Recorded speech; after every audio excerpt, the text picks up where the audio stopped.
খবর 24 সাথে আপনাকে স্বাগত। নতুন নতুন খবর জানার জন্য আমাদের চ্যানেলে চোখ রাখুন। নমস্কার, খবর 24 সাথে আপনাদের স্বাগত। ঝাড়খণ্ডে কি এবার পালাবদল ঘটবে?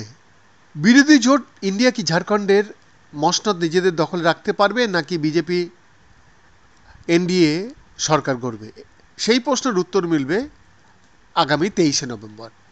তার আগে আজ বুধবার বাংলার পড়শি রাজ্য ঝাড়খণ্ডের প্রথম দফার ভোট গ্রহণ চলছে। 81 আসনে ঝাড়খণ্ডে প্রথম দফায় 43টি বিধানসভা আসনে ভোট গ্রহণ, ভাগ্য পরীক্ষা 683 জন প্রার্থীর। নির্বাচন কমিশন সূত্রে খবর, প্রথম দফায় 15,344টি ভোট কেন্দ্রে ভোট গ্রহণ হচ্ছে ঝাড়খণ্ডে। নিরাপত্তার দায়িত্বে রয়েছে 200 কোম্পানি কেন্দ্রীয় বাহিনী। বিশেষ নজর মাওবাদী উপদ্রুত এলাকায়, সেখানে বুথ পাহারা থেকে শুরু করে এলাকায় এলাকায় টহল দিচ্ছেন কেন্দ্রীয় বাহিনীর জওয়ানরা। ঝাড়খণ্ডে পদ্ম ফোটাতে তৎপর বিজেপি। প্রচার লগ্নে প্রধানমন্ত্রী নরেন্দ্র মোদী, স্বরাষ্ট্রমন্ত্রী অমিত শাহকে বারবার ছুটে যেতে দেখা গিয়েছে এই রাজ্যে। প্রচার সভা থেকে হেমন্ত সোরেন এবং ইন্ডিয়া জোটকে আক্রমণ শানিয়েছেন তারা।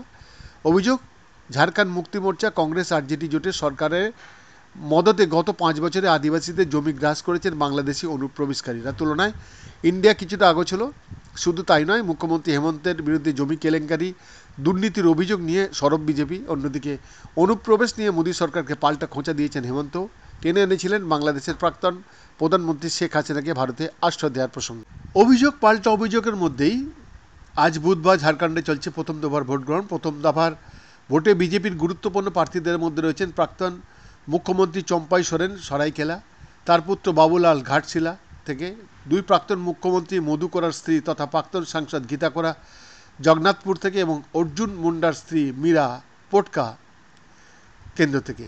বিজেপির আর এক প্রাক্তন মুখ্যমন্ত্রী রঘুবর দাসের পুত্রবধূ পূর্ণিমা, উল্লেখযোগ্য কংগ্রেস প্রার্থী এআইসিসি সাধারণ সম্পাদক তথা প্রাক্তন আইপিএস অজয় কুমার জামশেদপুর পূর্ব, এবং মুখ্যমন্ত্রী হেমন্ত সোরেনের মন্ত্রিসভার সদস্য তথা প্রাক্তন কেন্দ্রীয় মন্ত্রী রামেশ্বর ওরাও লোহারডাঙ্গা থেকে। বৈদ্যনাথ দাসের রিপোর্ট, খবর 24।